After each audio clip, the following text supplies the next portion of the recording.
Bismillahirrahmanirrahim. Assalamualaikum warahmatullahi wabarakatuh. Alhamdulillah wassalatu wassalamu ala Rasulillah nabiyina wa habibina Muhammad ibn Abdullah sallallahu alaihi wasallam wa ala alihi wa ashabihi radhiyallahu anhum wa man tabi'ahum bi ihsan ila yaumil qiyamah.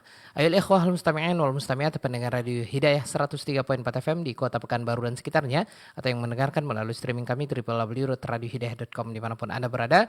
Kaum muslim dan muslimah yang mendengarkan atau yang menyimak melalui televisi dakwah dan juga antum yang mendengarkan melalui streaming kami dimanapun Anda berada. Kembali kita memuji Allah Subhanahu wa taala, Rabb yang memberikan kita kesempatan untuk bersua dalam kajian rutin setiap Jumat pagi waktu Indonesia Barat dari studio Radio Hidayah FM Kota Pekanbaru bersama beberapa media seperti radio dakwah dan televisi dakwah dalam gabungan Artivisi Asosiasi Radio dan Televisi Dakwah se-Indonesia. Baik kaum muslimin dan muslimah rahimanillah wa yakum jami'an dimanapun Anda berada. Kita kembali bersua di hari yang mulia dalam sepekan. Kita berada di hari Jumat tanggal 28 bulan Jumadal Akhirah 1447 Hijriah bertepatan Jumat pagi tanggal 19 Desember 2025. Pendengar Radio Hidayah, pendengar radio dakwah dan pemirsa televisi dakwah seperti Asil TV dan juga RJTV dan juga untuk Surau TV dan televisi lainnya kami ucapkan jazakumullah khair untuk admin dan juga pemirsanya. Dimanapun Anda berada, kita akan lanjutkan kajian kita di kesempatan kali ini bersama guru kita yang sudah hadir bersama Anda, Abu Nuaim Al-Ustaz Dr. Asbri Rahmat Azai MA Hafizahullah Ta'ala. Kajian rutin pembahasan kitab Bazlun Nushi wa Tazkiri li Baqaya Al-Maftunina bit Takfiri wa Tafjiri. Untayan nasihat dari Syekh Abdul Muhsin bin Hamad Al-Abbad Al-Badr Hafizahullah Ta'ala dalam menasehati beberapa pemuda atau kaum muslimin yang masih terjerumus dalam fitnah takfiri dan melaksanakan aksi-aksi peledakan terorisme dan pemberontakan.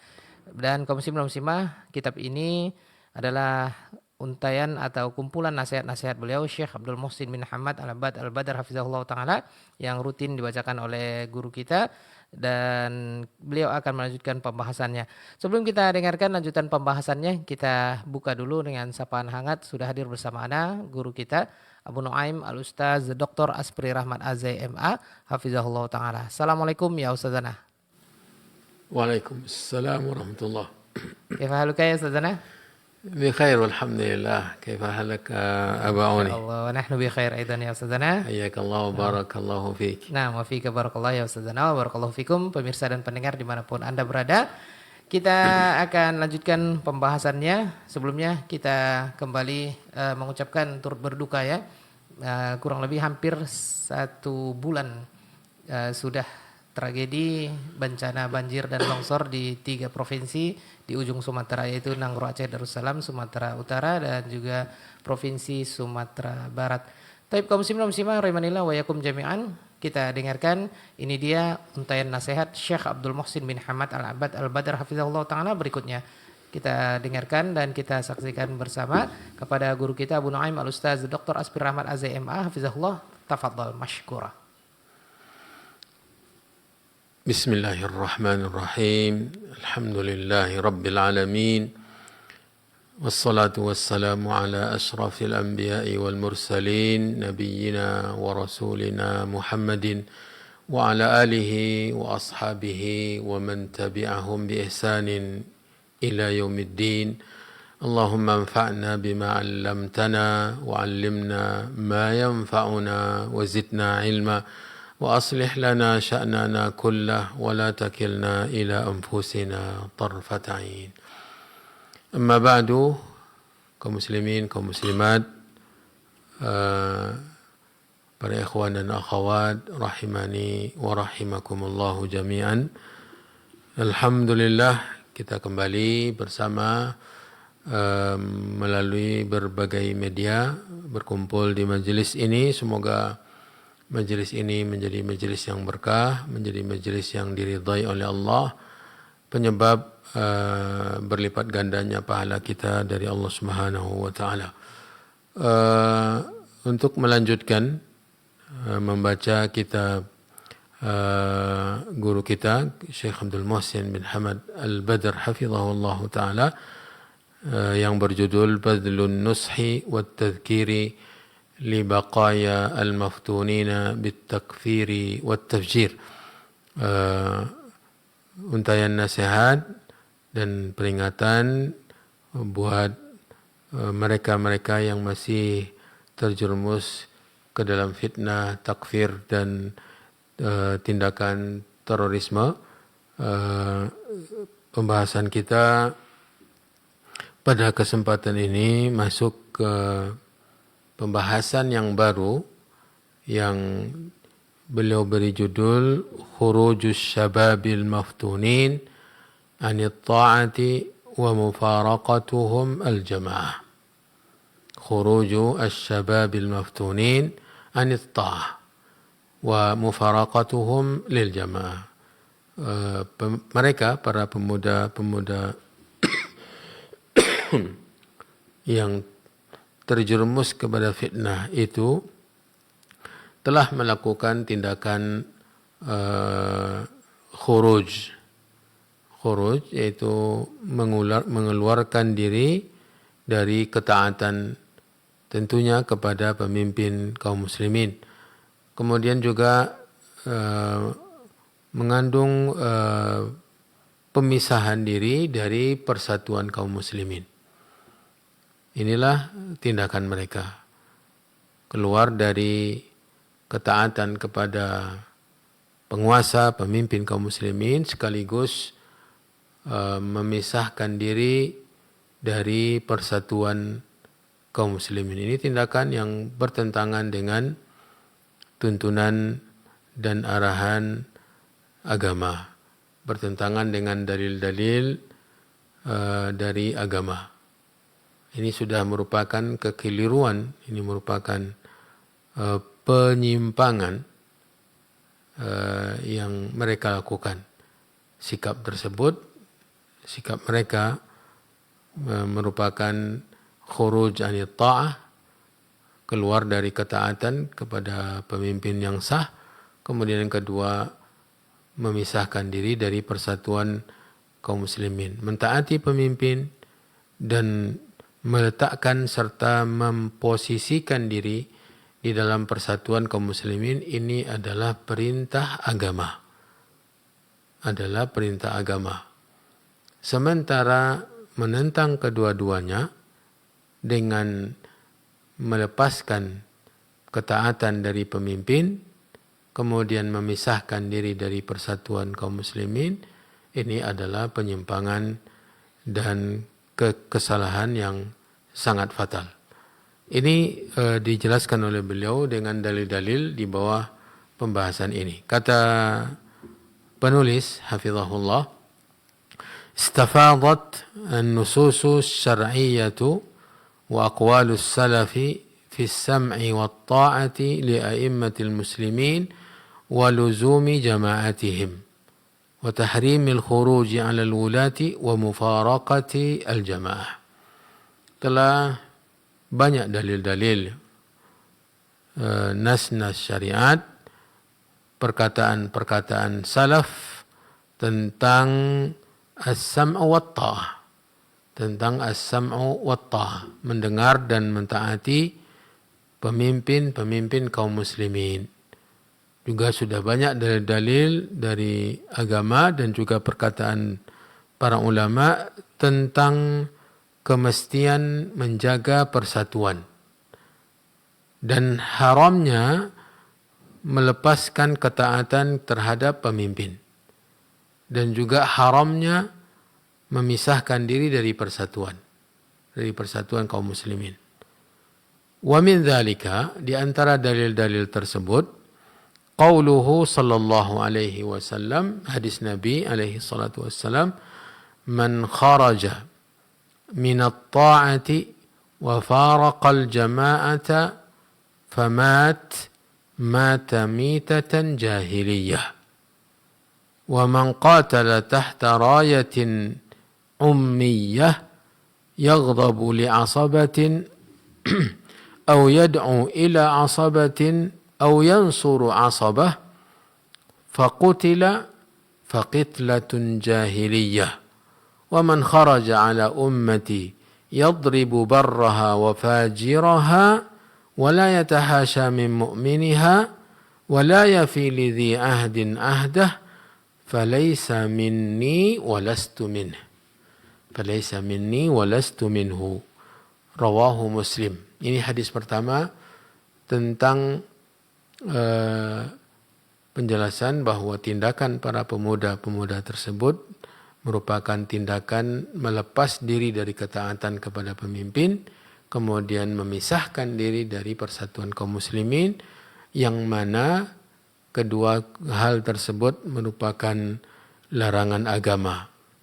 Dan dalil-dalilnya sangat banyak, di antaranya yang sudah kita dengarkan tadi bersama. Barang siapa yang keluar dari ketaatan dan memisahkan diri dari persatuan, lalu dia meninggal. Kata Nabi mengancam, barang siapa yang mengeluarkan diri dari ketaatan dan memisahkan diri dari persatuan kaum muslimin, kemudian dia meninggal dalam perbuatannya tersebut, maka kata Nabi, mata mitatan jahiliyah, ia meninggal dengan meninggal jahiliyah. Dia meninggal dunia dengan meninggal yang jahiliyah. Ini diibaratkan oleh Nabi, kematiannya kematian jahiliyah. Ini sudah ancaman yang keras. Ini sudah merupakan penjelasan yang tegas bahwa mengeluarkan diri dari kepatuhan terhadap pemimpin yang sah, memisahkan diri dari persatuan dan kesatuan kaum muslimin di bawah pemimpin yang sah, ini merupakan pelanggaran yang besar. Karena Nabi SAW mengancam dengan kematian jahiliyah. Kematian jahiliyah. Jahiliyah adalah nisbat atau istilah untuk orang-orang yang hidup sebelum Nabi Muhammad SAW diutus. Itu jahiliyah. Disebabkan mereka tidak mengenal siapa yang disembah.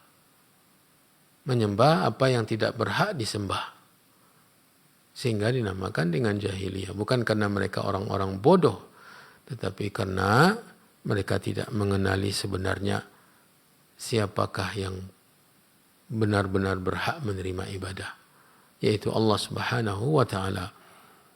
Kemudian itu sudah ancaman ya, meninggal dalam keadaan jahiliyah. Kemudian wa man qatala tahta rayatin ummiyah yaghdabu li asabatin aw yad'u ila asabah aw yansuru asabah. Barang siapa yang berperang di bawah bendera ummiyah, yaitu kesukuan, marah karena suku, mengajak juga kepada asabah, kemudian menolong, pertolongannya juga ditujukan karena faktor asabah, maka faqutila, andai dia terbunuh dalam tugas-tugasnya tadi, dalam perbuatannya tadi, maka faqitlatun jahiliyah, dia terbunuh dalam keadaan jahiliyah. Ini juga ancaman.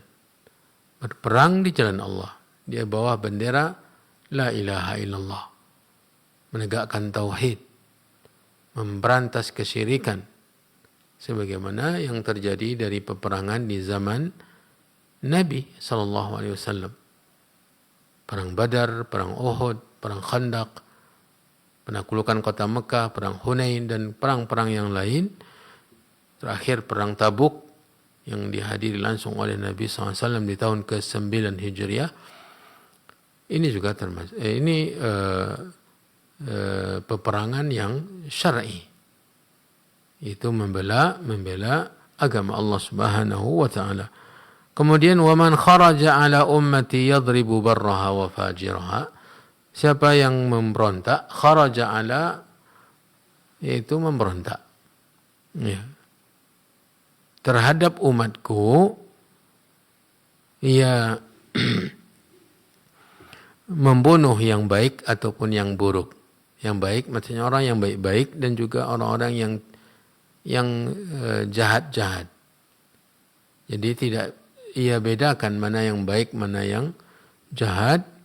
Yang penting membunuh untuk sampai kepada kekuasaan. Ya. Ya, wala yatahasha min mu'miniha, dan tidak ada sedikit pun peduli terhadap orang-orang yang beriman. Tidak menahan dari membunuh orang-orang yang beriman. Wala yafi li dhi ahdin ahdah. Juga tidak menunaikan perjanjian, tidak menepati janji. Mereka-mereka ini, kata Nabi alaihi salatu wassalam, falaysa minni walastu minhu. Maka dia bukan dari golonganku dan aku bukan dari golongan dia. Nabi sallallahu alaihi wasallam berlepas diri dari orang yang berbuat seperti ini. Yaitu keluar dari ketaatan, berpisah dari persatuan, kemudian berperang di bawah bendera, bukan bendera yang ditegakkan oleh agama, dan kemudian membunuh serampangan, tidak mempedulikan orang yang beriman, tidak beda-beda, pokoknya dibunuh semua. Ini bila dilakukan oleh seorang muslim, maka Nabi mengatakan falaysa minni walastu min. Maka dia bukan dari golonganku dan aku bukan dari golongannya. Nabi berlepas diri dari perbuatan-perbuatan tersebut dan bahkan berlepas diri dari pelakunya. Waliyadzubillah. Ini dalil pertama dibawakan oleh penulis tentang tindakan melepas diri dari mentaati pemimpin yang sah, kemudian membuat kelompok tersendiri, kemudian melakukan tindakan-tindakan teror, ya, menghilangkan rasa aman, kemudian melenyapkan jiwa, melayangkan nyawa, kemudian merusak. Ini semua membuat orang-orang ketakutan. Orang yang melakukan ini wa kharaja wa faraqa wa faraqal jamaah, dia melepaskan diri dari persatuan, punya kelompok sendiri, kemudian yang lain dianggap menyimpang, lalu dilakukan tindakan-tindakan terorisme atau teror. Maka Nabi mengatakan dia bukan dari kalanganku dan aku bukan dari kalangan dia. Nabi SAW berlepas diri, dan ini merupakan ancaman yang sangat keras, yang wajib kita berhati-hati, dan terutama mereka-mereka yang masih terjerumus ke dalam fitnah takfir dan masih merencanakan peledakan-peledakan, pengerusakan, pembunuhan-pembunuhan. Nabi SAW menyatakan berlepas diri. Ini perlunya ilmu. Pentingnya seseorang itu berilmu. Beragama ini tidak semata-mata dengan semangat saja, tapi harus dibangun di atas ilmu yang benar. Saudara-saudari yang dirahmati dan dimuliakan oleh Allah. Itu dalil pertama. Kita lanjutkan. Dalil kedua, hadis tadi dari Abu Hurairah, ya. Hadis yang tadi telah kita selesaikan diriwayatkan oleh Imam Muslim dari sahabat yang mulia Abu Hurairah radhiyallahu taala an. Kemudian dalil kedua, wa qauluhu sallallahu alaihi wasallam, as-sam'u wat-ta'atu 'ala al-mar'il muslimi fima ahabba wa karih ma lam yu'mar bi ma'siyatin fa idza umira bi ma'siyatin fala sam'a wa la ta'ah. Rawahu al-Bukhari wa Muslim an Abdullah bin Umar radhiyallahu taala anhuma. Hadis kedua ini hadis diriwayatkan oleh Imam Bukhari dan Imam Muslim. Ada bagusnya kita sebutkan langsung nomornya. Hadis yang sekarang ini diriwayatkan oleh Imam Bukhari dengan nomor 7142. 7142, sementara Muslim nomor 1439. Ya. Dan sahabat yang meriwayatkannya adalah Abdullah bin Umar radhiyallahu anhuma. bunyi hadisnya tadi telah kita baca, hendaklah kalian mendengar dan taat. As-sam'u wa ta'ah. As-sam' mendengar, patuh. Wa ta'ah ketaatan, mentaati. Alal mar'il muslim, wajib atas seorang muslim. Mendengar dan mentaati wajib atas seorang muslim. Fima ahabba wa karih. Pada perkara-perkara yang ia sukai dan juga yang tidak ia sukai. Ini luar biasa. Mestinya, pentingnya, wajibnya kita mentaati pemimpin berdasarkan hadis ini. Karena Nabi mengatakan tetap taat, tetap mendengar. Wahai muslim, meskipun perkaranya kamu sukai ataupun tidak kamu sukai.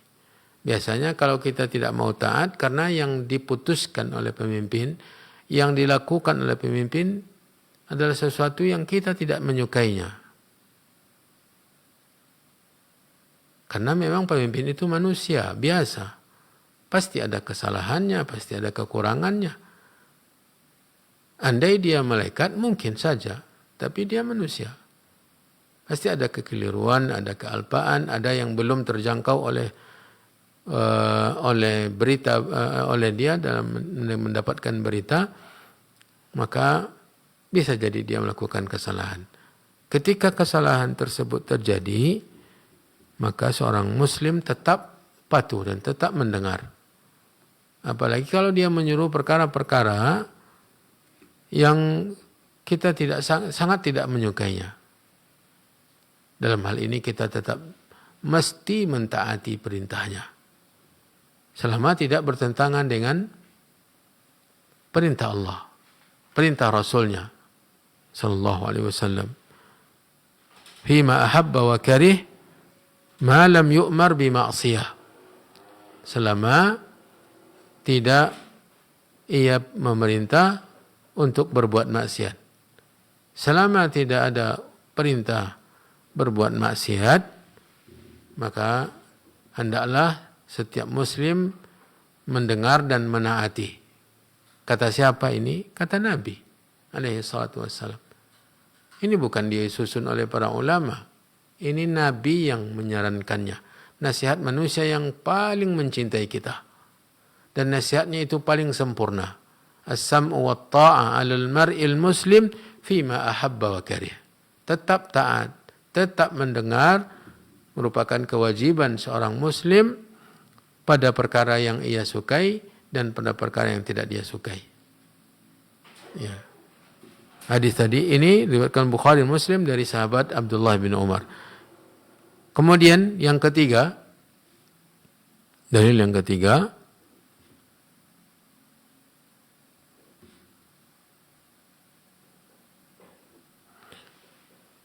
sabda Nabi alaihi salatu wassalam, "Alaika as-sam'u wat-ta'atu fi yusrika wa usrika wa manshatika wa makrahika wa atharatin alaik."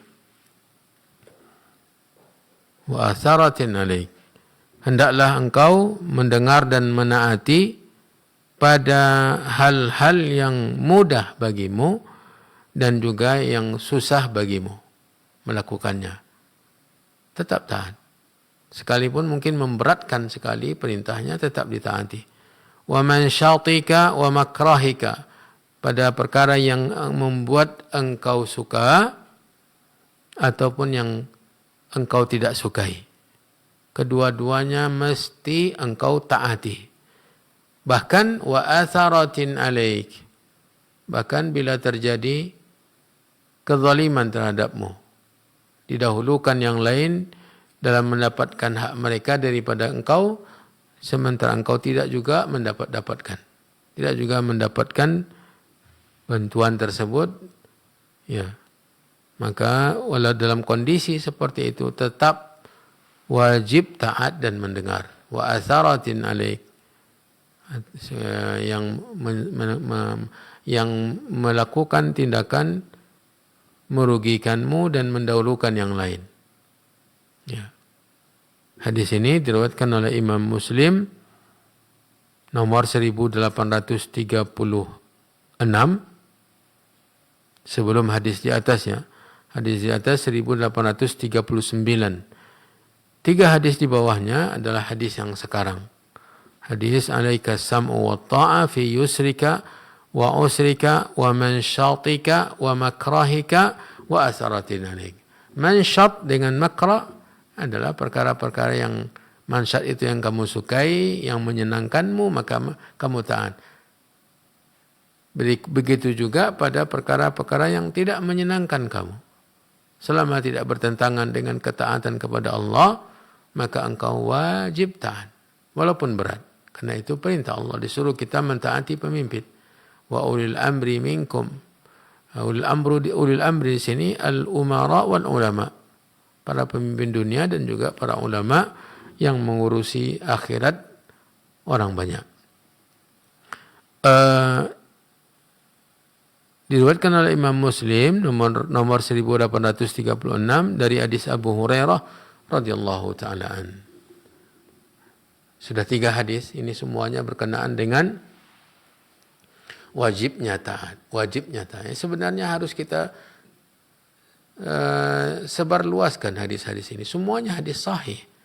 Riwayat Bukhari dan Muslim, Bukhari dan Muslim sekaligus menerangkan hadis-hadis yang semakna. Ya. Lalu apa alasan kita lagi untuk tidak mau patuh dan tidak mau mendengar? Sementara Nabi menyuruh, karena disitulah letaknya keamanan, kesejahteraan. Ya. Hadis yang keempat, wa qawluhu sallallahu alaihi wasallam, thalathu khisalin la yaghillu alaihinna qalbu muslim abada.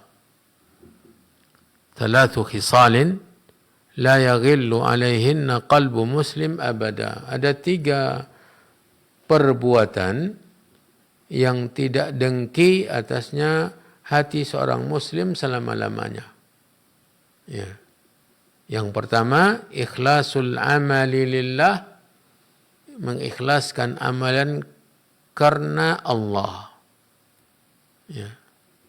Itu yang pertama, ikhlasul amali lillah. Ini susah.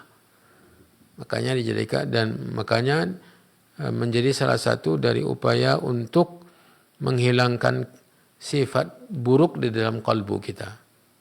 Yang tersisa hanya sifat baik, sifat orang-orang saleh. Ikhlasul amali lillah, mengikhlaskan amalan untuk Allah, itu yang pertama. Kemudian yang kedua, wa munasahatu wulatil amri. Ini yang berhubungan dengan bab kita.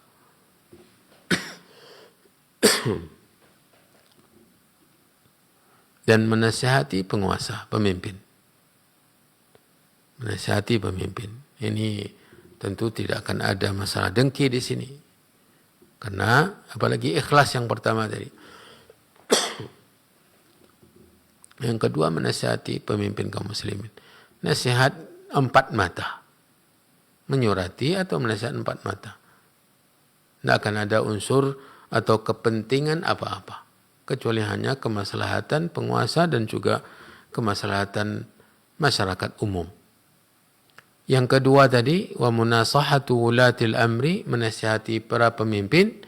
Kemudian waluzumil jamaah atau waluzumul jamaah, dan menjaga persatuan.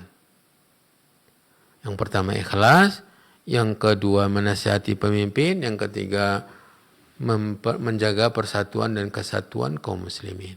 Memberontak dosa besar. Apalagi melakukan keonaran, menyebarkan rasa takut, ya, ini adalah dosa besar.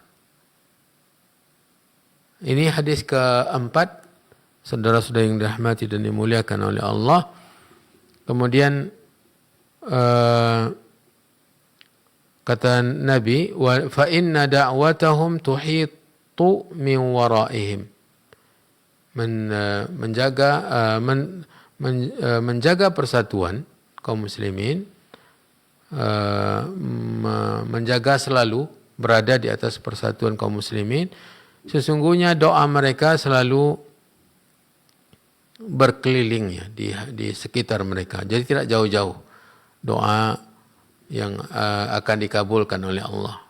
Tuhitu bi min waraihim, akan meliputi mereka dari arah belakang mereka. Hadis ini rawahu Ahmad, diriwayatkan oleh Imam Ahmad bi isnadin sahih, dengan sanad yang sahih, kata penulis, min hadis Zaid bin Thabit radhiyallahu anhu. Hadisnya sahabat yang meriwayatkan hadis ini adalah Zaid bin Thabit radhiyallahu an. Dan hadisnya dinilai sanadnya sahih oleh penulis, yaitu Syekh Abdul Muhsin hafizahullahu taala. Sudah 4 hadis ya. Kurang apa lagi? Dan semuanya hadis sahih. Ya. Kemudian qala Ibnul Qayyim rahimahullah fi Miftahi Daris Sa'adah. Ibnu Qayyim mengatakan dalam kitabnya Miftah Daris Sa'adah, kunci negeri kebahagiaan, yaitu akhirat, di halaman 79, fi makna, tentang menjelaskan makna la yaghillu alaihinna qalbu muslim, tidak iri dan dengki tentang 4 perkara tersebut hati seorang muslim, kata Nabi, mengecualikan. Maksudnya apa? Kata Ibnu Qayyim, ay la yahmilul ghilla wa la yabqa fihi min hadhihi thalatha, tidak membawa kedengkian dan tidak terus-menerus ada di dalam hatinya bila mana bersama dengan 3 perkara ini. Ikhlas akan menghilangkan, akan mencabut, mengikis habis sifat iri. Ya, kemudian menasihati pemimpin kaum muslimin, ini juga termasuk bersih, apalagi kalau 4 mata tidak ada yang tahu. Kemudian yang ketiga, menjaga persatuan kaum muslimin. Fa innaha tanfi al-ghilla wal ghisha wa fasad al-qalbi wa sakhaihi. 3 perkara tersebut akan mengikis habis ghil wal ghish, ini sama artinya iri dan dengki, dan rusaknya kalbu, ya, dan noda-nodanya. Jadi 3 perkara tadi akan membersihkan hati. Ikhlas pasti membersihkan hati, karena semakin ikhlas hati semakin bersih. Tujuannya hanya Allah, tidak ada manusia. Dan tidak akan berpengaruh kepadanya, hari ini manusia suka dengannya, besok membenci, dia tidak akan terpengaruh. Karena dia hanya mengharapkan ridha Allah Subhanahu wa taala. Pujian manusia pada artinya. Celaan manusia juga tidak akan merusak kita. Paling dia yang berdosa dan kita yang diberi pahala oleh Allah Subhanahu wa taala. Lalu apa lagi yang diinginkan oleh seorang muslim dalam hidup ini? Lebih dari itu. Lebih dari itu. Ya.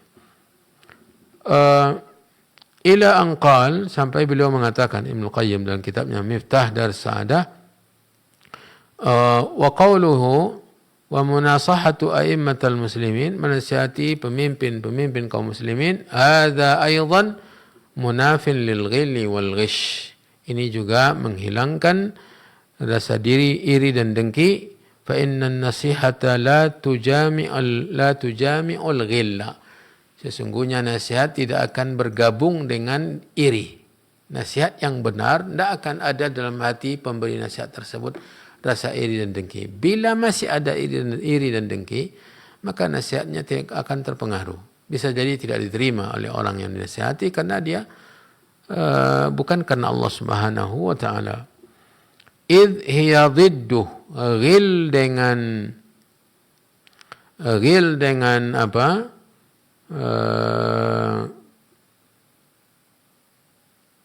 Dengan memberi nasihat, ya, kepada pemimpin, tentu tidak akan bertemu nasihat dengan ghil. Orang yang menasihati bila masih diselimuti oleh rasa iri, maka nasihatnya akan sia-sia, nasihati orang lain.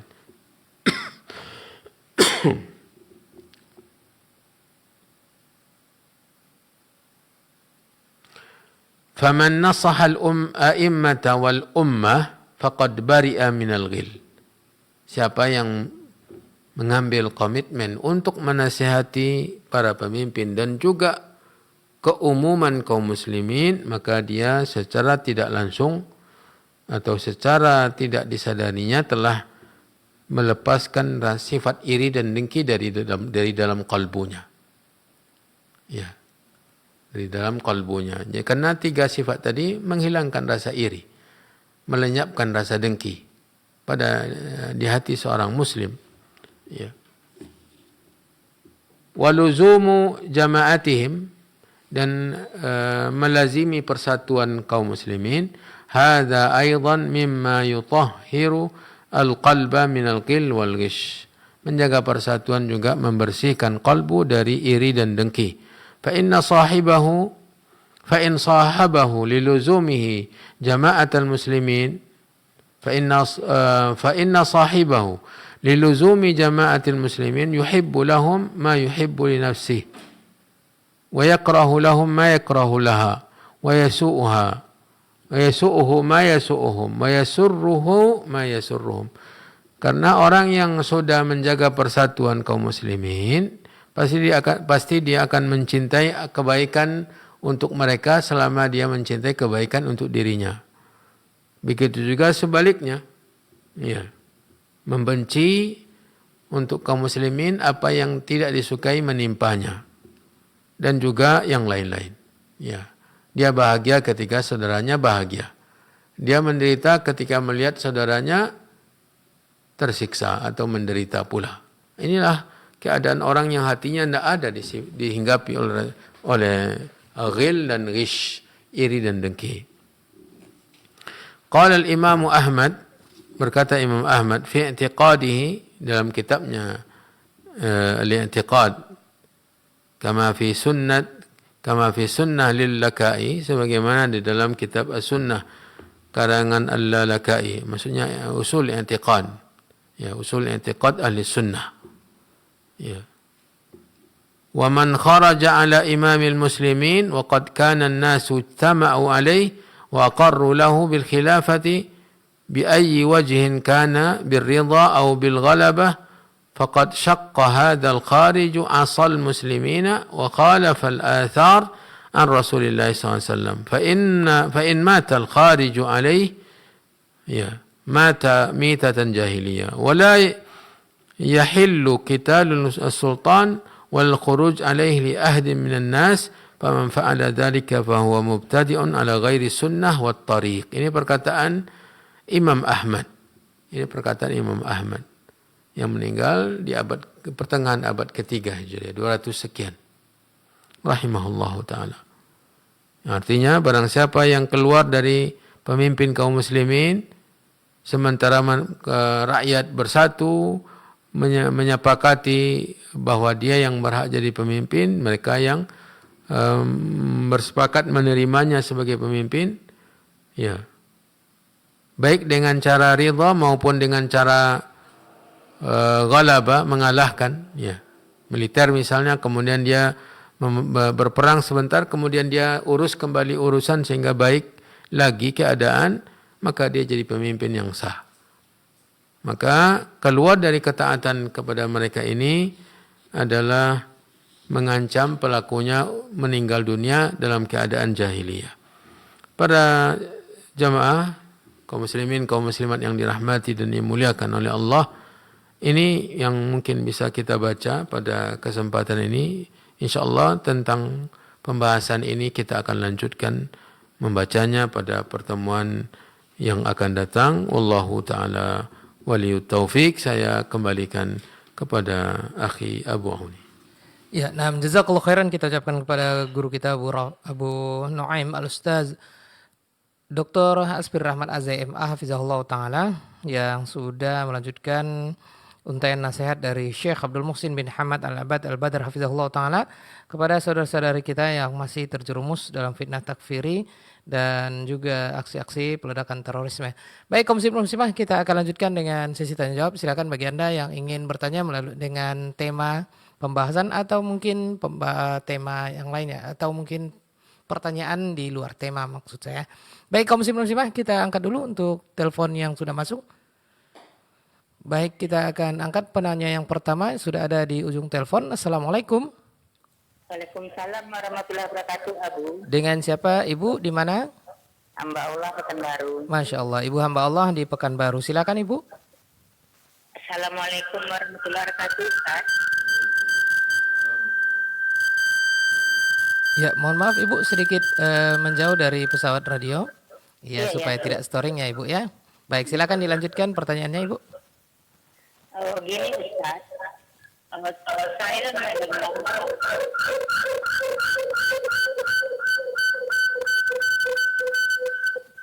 Ya, bisa diulang Ibu pertanyaannya? Gini Ustaz, saya mendengar kalimat sadaqallah Ya. itu tidak ada diucapkan Nabi. Itu Ustaz, itu apa benar apa tidak itu Ustaz? Terus yang keduanya Ustaz, zikir yang 33 itu yang terakhirnya Allahu Akbarnya kan 34. Apa itu ditambah aja satu kali atau dengan kalimat Allahu Akbar kabiru alhamdulillah katsira wa subhanallah wa la ilaha illallah wa la syarika lahu lahul hamdu yuhyi wa yumiitu wa huwa ala kulli syai'in qadir. Apa itu tambahan terakhirnya apa cukup yang Allahu Akbar aja Ustaz? Terima kasih Ustaz jawabannya. Assalamualaikum warahmatullahi wabarakatuh. Waalaikumsalam warahmatullahi wabarakatuh. Jazakillah khair untuk Ibu hamba Allah di Pekanbaru. Silakan Ustaz jawabannya. Pertanyaan pertama tentang ucapan sadaqallah. Apakah Nabi SAW pernah mengucapkannya? Tentu Nabi SAW pernah mengucapkannya. Karena memang disuruh oleh Allah Subhanahu wa taala untuk mengucapkan kata-kata sadaqallah, maha benar Allah. Di surat Ali Imran ayat 95, Ali Imran 95, Allah berfirman, "Qul sadaqallah." Katakanlah oleh Muhammad, maha benar Allah. Fattabi'u millata Ibrahim hanifa. Dan katakan juga kepada mereka untuk mengikuti agama, hendaklah mereka mengikuti millah Ibrahim yang condong kepada tauhid, jauh dari kesyirikan. Wa ma kana minal musyrikin, dan tidaklah Nabi Ibrahim itu termasuk orang-orang musyrik. Jadi kata-kata sadaqallah diucapkan Nabi. Cuma bila yang dimaksud dengan pertanyaan ini adalah setelah membaca Al-Quran, maka saya tidak tahu. Saya tidak mengetahui, tidak punya ilmu tentang adanya riwayat di mana Nabi setelah baca Al-Quran mengucapkan sadaqallah. Ya. Dan memang Al-Quran itu semuanya firman Allah dan Allah maha benar dengan firman-Nya. Cuma sebagai ta'abbud, selesai baca Al-Quran dibaca kata-kata itu, saya tidak tahu ada dalil hadis dari Nabi SAW. Dan justru yang menunjukkan bahwa tidak membaca ada, ya, seperti kisah yang dijelaskan oleh Abdullah bin Mas'ud radhiyallahu taala an, bahwa suatu ketika Nabi meminta dia untuk membacakan Al-Quran kepada beliau alaihi salatu wassalam. Maka Abdullah bin Mas'ud heran, lalu mengatakan, aqra'u alaika wa alaika unzil, apakah saya membacakan kepadamu sementara Al-Quran itu diturunkan kepadamu ya Rasulullah. Lalu Nabi SAW menjelaskan alasannya, inni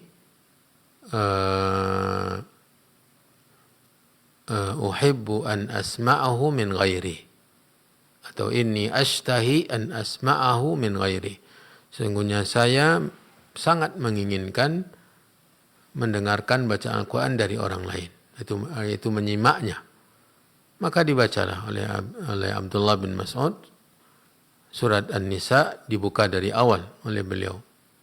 Terus dibaca sampai pada ayat yang ke-41 kalau tidak salah, pada firman Allah, "Fakaifa idza ji'na min kulli ummatin bisyahidin wa ji'na bika 'ala haula'i syahida." Bagaimana perasaanmu, keadaanmu ketika kami hadirkan untuk setiap umat para saksi, masing-masing mereka ada saksi, dan kami hadirkan engkau sebagai saksi untuk semua manusia. Maka Nabi SAW mengatakan kepada Ibnu Mas'ud, hasbuk, cukuplah engkau membacanya. Kemudian Abdullah bin Mas'ud, kata beliau, bercerita radhiyallahu an, ketika melihat ke wajah Nabi, ternyata wajahnya basah oleh air mata. Menangis haru dengan membaca Al-Quran.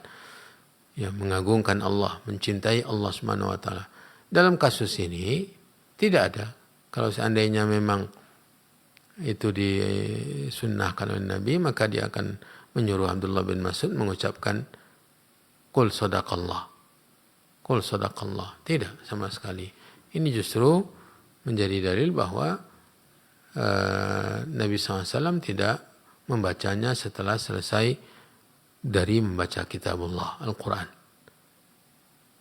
Ya, ini ibu yang dirahmati dan dimuliakan oleh Allah. Adapun dalil pertanyaan kedua tadi apa? Tentang zikir kalau tidak salah. Ya, Ustaz. Apa zikirnya? Ada ditulis? Sadaqallah tadi, Ustaz. Sudah. Ya, kemudian zikir. Ada tambahan, saya jadi lupa, mungkin kalau bisa diulang kembali nanti mungkin ditanyakan lagi. Baik. Lanjut. Baik, jazakallahu khairan Ustaz atas nasihat dan jawaban dari Ustaz. Silakan bagi Anda yang ingin bertanya, nomor yang bisa dihubungi bisa juga menelpon telepon WA ya 0811754544 dan bisa menelpon telepon biasa 08117530.000. Kita angkat telepon WA dulu atau call WhatsApp. Assalamualaikum. Waalaikumsalam warahmatullahi wabarakatuh. Dengan siapa Ibu, di mana? Dengan Umurian di Jalan Uka. Umurian di Jalan Uka, Pekanbaru. Silakan Umurian. Iya. Pertanyaan gini Ustaz. Bagaimana caranya membadalkan haji kedua orang tua? Karena ada teman cerita katanya mereka tuh membadalkan haji kedua orang tuanya itu cukup membayar sama ustadznya atau ketua rombongannya. Dua orang tuh dibayarnya 4 juta katanya gitu. Jadi yang benar tuh kayak mana Ustaz? Udah aja Ustaz. Assalamualaikum warahmatullahi wabarakatuh. Waalaikumsalam warahmatullahi wabarakatuh. Jazakillah khair. Umurian di Jalan Uka, Pekanbaru. Silakan Ustaz. Ya. Membadal hajikan seseorang ini memang ada syariatnya, ada dalilnya, dibolehkan. Dikenal juga dengan hadis Subrumah. Hadis Subrumah ini yang dijadikan dalil bolehnya menghajikan orang lain. Dan juga dalil-dalil yang lain tentang bolehnya menggantikan orang lain untuk melaksanakan ibadah hajinya. Kemudian para ulama memberikan persyaratan bahwa yang dihajikan sudah meninggal dunia. Itu syarat pertama. Yang dihajikan sudah meninggal dunia, atau andai kata masih hidup, masih menikmati rezeki dari Allah, hayyun yurzaq, namun dia tidak mampu menempuh perjalanan ke sana karena faktor usia atau yang lain-lainnya, maka juga boleh dibadalkan. Itu syarat untuk yang dihajikan atau diumrohkan. Untuk syarat pelaku haji itu sendiri yang menggantikan, atau yang membadalkan, para ulama mengatakan bahwa dia sudah melaksanakan ibadah haji dan umrah untuk dirinya sendiri. Sebelum itu dia sudah haji. Sebelum itu dia sudah umrah. Lalu dia membadalkan orang lain untuk haji ataupun umrah. Dan ini sudah sesuai persyaratannya. Hadis subrumah tadi yang menjadi dalil.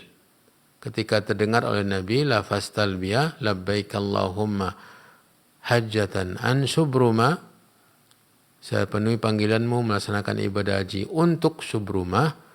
Nabi SAW bertanya, siapa itu subrumah? Kata orang tadi, akhun li au qaribun li, saudara atau kerabatku. Lalu Nabi bertanya kepadanya, ahajjatta an nafsika, apakah engkau sudah menunaikan haji untuk dirimu? Ya, ternyata orang tadi baru haji pertama. Dia belum berhaji sama sekali. Untuk dirinya, untuk siapapun juga. Tidak pernah melaksanakan ibadah haji. Itu yang pertama kali. Lalu Nabi mengatakan, hujja'an nafsika, tunaikanlah ibadah haji untuk dirimu di tahun ini. Kemudian nanti setelah datang ibadah haji yang lain atau musim haji yang lain, baru kamu tunaikan haji untuk subrumah. Dari situ para ulama mengambil syarat bahwa orang yang membadalkan haji harus sudah haji. Orang yang membadalkan umrah harus sudah umrah untuk dirinya. Untuk dirinya. Ya, ini persyaratan yang dijelaskan oleh para ulama. Jadi berkenaan dengan pertanyaan ibu tadi, bila memang pengurus kloter atau pengurus haji tersebut, Pak Ustadznya sudah ibadah haji, sudah melakukan ibadah haji untuk dirinya, maka sah-sah saja dia membadalkan orang tua ibu dengan imbalan atau dengan diberikan pembayaran seperti tadi. Dan pembayarannya itu bebas ya, sesuai dengan harga dan sesuai pula dengan kebutuhan yang di sana ya ketika melaksanakan ibadah haji. Wallahu taala alam. Baik, jazakallahu khairan atas penjelasan dari Ustaz. Kita beralih ke pertanyaan titipannya dari ikhwan kita relawan yang saat ini sedang di Aceh Tamiang. Baik, mudah-mudahan antum bisa menyimak ya, karena ana akan bacakan pertanyaan titipan antum. Baik, pertanyaan dari ikhwan relawan dari Pekanbaru yang saat ini sedang berada di lokasi bencana Aceh Tamiang. Ya, pertanyaannya Ustaz terkait dengan fikih wudu. Apakah bisa berwudu dengan air yang keruh ataukah kami ganti dengan tayamum? Itu saja ya. Baik, mudah-mudahan bisa disimak pertanyaan jawaban dari Ustaz, atau mungkin silakan nanti lihat rekamannya ya. Semoga Allah mudahkan urusan antum di sana. Baik, silakan Ustaz. Ya.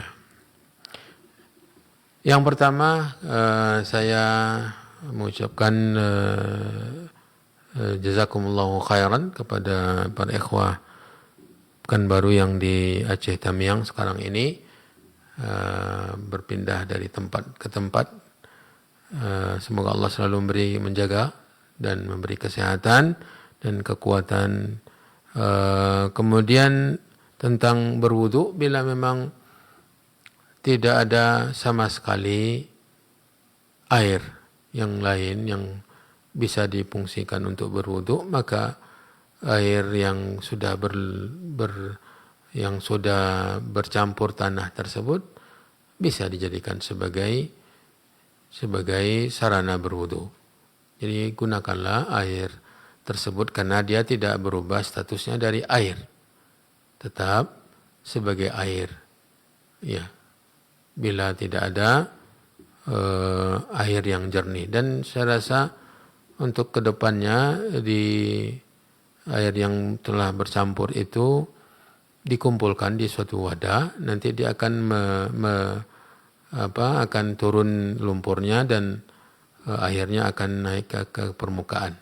Bila seandainya kondisi belum mendukung, maka untuk berwudu cara yang seperti tadi mungkin bisa diletakkan di sebuah wadah, nanti lumpurnya akan turun, yang di permukaannya bisa digunakan untuk berwudu. Wabillahi taufiq. Ya, naam, amin. Jazakallahu khairan atas jawaban doa Ustadz. Doa yang sama juga kita dari Pekanbaru ya. Mudah-mudahan Allah Subhanahu wa taala juga menjaga antum ya. Semoga tugasnya di sana bisa berjalan dengan lancar dan semoga Allah Subhanahu wa taala mengganti pahala yang berlipat bagi antum. Baik kaum muslimin muslimah, berhubung waktu kita terbatas, kita cukupkan tanya jawabnya sampai di sini. Mohon maaf bagi antum yang sudah berusaha menghubungi kami, tentunya dengan niat ingin mendapatkan ilmu, namun waktu juga yang membatasi kita. Semoga tetap tercatat sebagai pahala ya atas usaha antum ingin mendapatkan ilmu. Baik, kita cukupkan dan insyaallah kita akan lanjutkan pekan depan ya. Kini kita dengarkan ikhtitam sedikit tambahan nasihat dari Ustaz atau mungkin ada yang perlu digarisbawahi. Silakan Ustaz, nasihat penutupnya, tafadhal masykurah.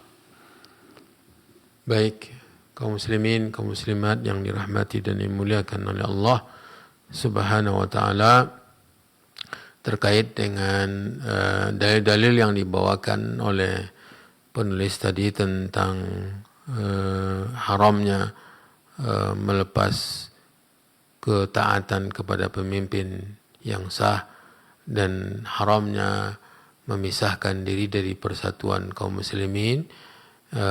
Ini sangat luar biasa ya, tegas dari Nabi, bahkan ancaman-ancamannya juga sangat menakutkan. Bila meninggal dalam praktek atau dalam keadaan seperti itu, maka meninggal jahiliyah seperti dalam hadis yang tadi kita bacakan.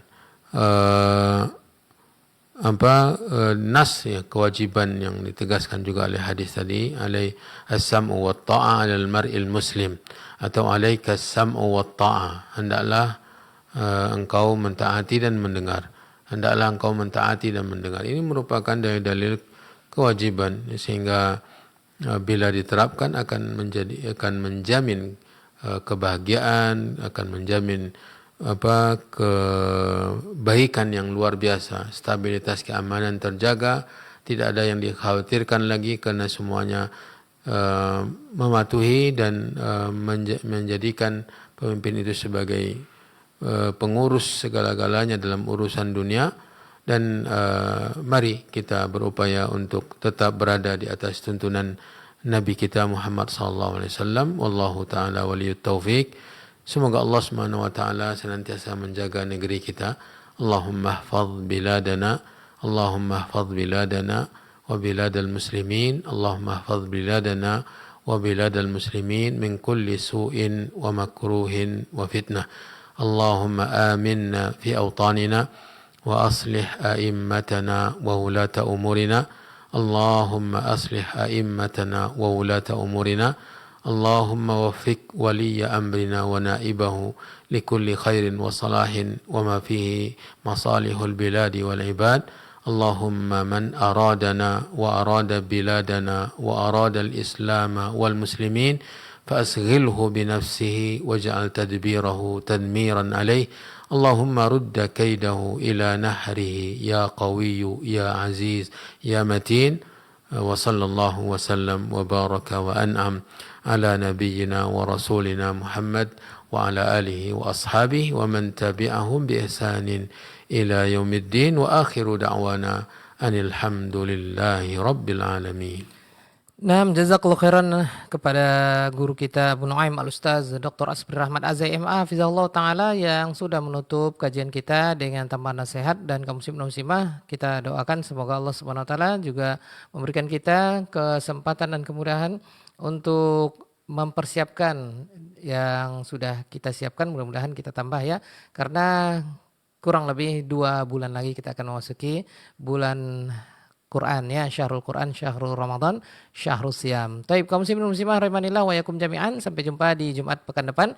Kita bersua bersama beliau guru kita Abu Nuaim Al-Ustaz Dr. Asbri Rahmat Azai MA Hafizahullah Ta'ala dalam kajian rutin terkait dengan untaian nasihat Syekh Abdul Muhsin bin Hamad Al-Abad Al-Badr Hafizahullah Ta'ala kepada saudara-saudara kita yang masih terjerumus dalam fitnah takfiri dan peledakan aksi-aksi terorisme. dalam kitab Badlun Nushi wa Tazkiri li Baqaya al-Maftunina bit Takfiri wa Tafjiri. Dan sampai di sini anak Abu Oni beserta kru yang bertugas dari Radio Hidayah mengucapkan jazakumullah khair untuk rekan-rekan kami, kru dan admin televisi-televisi dakwah dan radio-radio dakwah dalam Artivisi, Asosiasi Radio dan Televisi Dakwah se-Indonesia. Jazakumullah khair untuk pemirsa dan pendengar dimanapun Anda berada. Kita tutup dengan doa kafaratul majelis. Subhanakallahumma bihamdik asyhadu an la ilaha illa anta astaghfiruka wa atubu ilaik. Wassalamualaikum warahmatullahi wabarakatuh.